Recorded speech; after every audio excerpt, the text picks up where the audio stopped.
Welcome in the F-150 campaign tour. We are in the Lead Belt here in Farmington with, can I call you Senator-elect Mike Henderson? Is that? No, not yet. Not Not yet, until after okay. November 5th, but I feel good about the election. Well, I'll bet you $1 on you if you want to take me. I don't think I want to bet on that right now, but Folks in the Lead Belt, we were just talking about how they've kind of embraced early voting.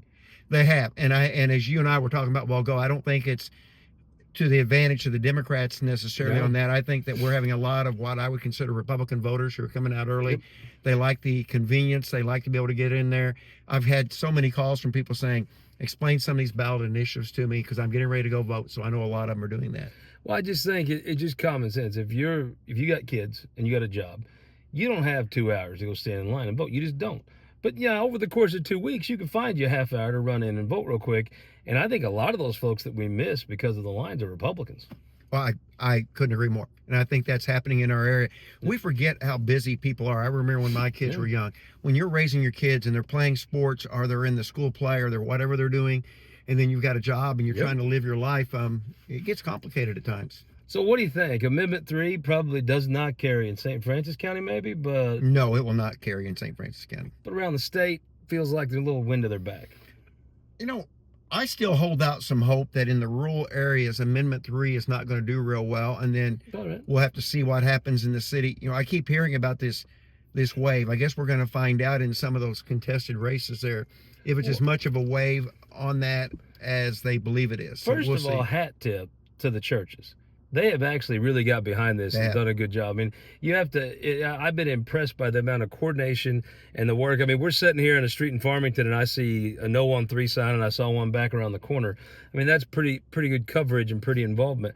But let me ask you this. You have been elected when you had to go win votes from Democrats in North St. Francis County. You had to go out when you first got elected to the House and be able to get some folks to vote for you across the aisle. It is interesting to me. I think there's a lot of Republicans now that are Republicans that consider themselves pro-life. They vote for you in part because they're pro-life.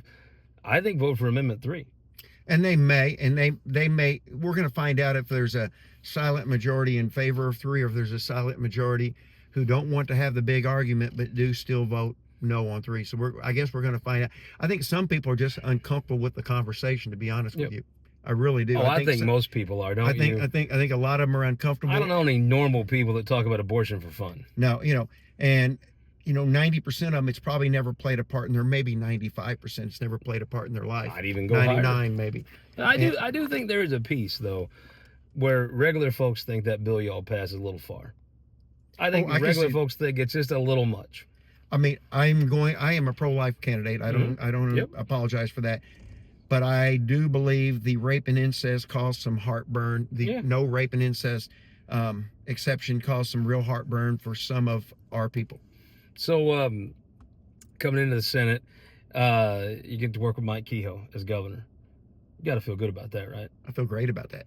I feel great about that. I think Mike is a reasonable person who, I'm not saying that, but I agree with him on so many things. It's about creating jobs and creating good jobs for Missourians, and can we find a way to increase our workforce development, a lot of other things, so we can get those jobs here in Missouri. If you have good jobs, everything else pretty much works out if you can bring some of those in. You got a hell of a freshman class. Jamie Berger, yourself, Curtis Gregory. I mean, some outstanding folks. Brad Hudson's coming in as a freshman.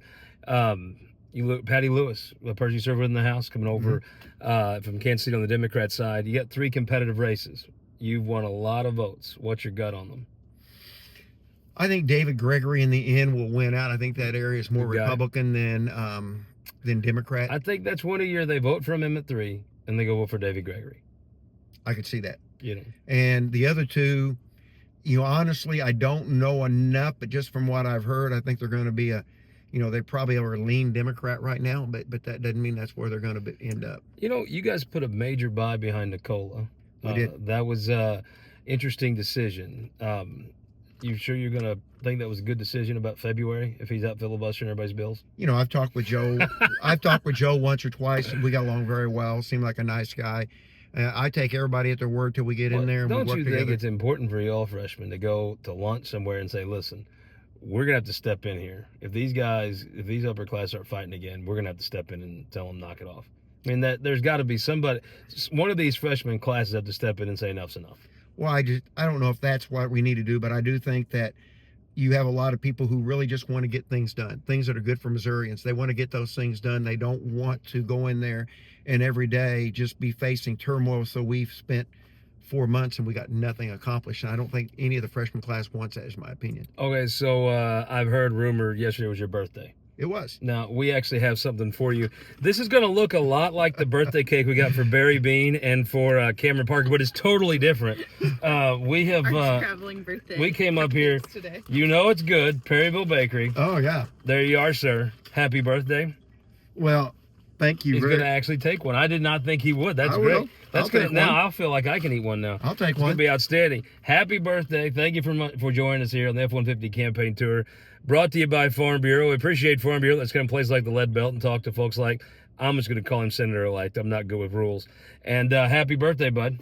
Thank you very much. Hey, You bet. I appreciate it. Thank you, Casey. Thank you. And we'll see you on the trail. Well, we're coming to your city.